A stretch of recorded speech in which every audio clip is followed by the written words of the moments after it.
First News continues to learn more about Amber Vincent's travel plans that brought her to Northeast Ohio. Here's a closer look at the timeline. On October 8th, the first Ebola patient diagnosed in the U.S., Thomas Duncan, died of the disease. He'd been treated by Vincent at a Dallas hospital. Now, 2 days later, she flew from Texas to Cleveland Hopkins to visit family in Talmadge. On Monday, Vincent flew back to Dallas with a temperature of 99.5 degrees.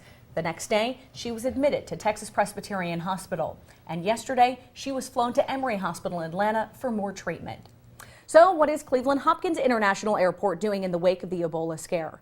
27 First News reporter Jeff Coolidge traveled there today to get answers and continues our team coverage. It appears to be back to business at Cleveland Hopkins just one day after it was learned that Amber Vincent, the Texas nurse who came down with Ebola, traveled through the airport. The health and safety of our traveling public as well as our employees is paramount. Spokesperson Jacqueline Mayo says they went above and beyond the Centers for Disease Control's recommendations to clean the airport, bringing in a CDC certified company to decontaminate overnight.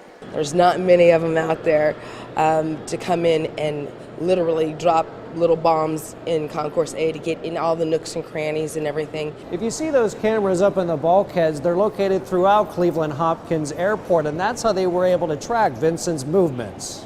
So we cleaned the jetway that she used, the holding area where she sat, as well as the 5 restrooms on Concourse A.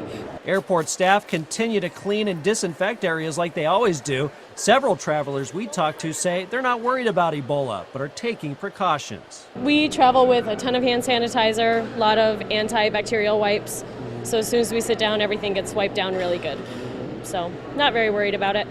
If you follow the right protocol, you really just need to wash your hands a lot when you come to any space, and then after you go to a space before you do anything. The airport also recommends sanitizing your hands. All throughout the airport, dispensers like this can be found. In Cleveland, I'm Jeff Coolidge, WKBN 27 First News. And we'll continue to follow the newest developments in this big story. You can look for updated information tonight at 11 and anytime on WKBN.com.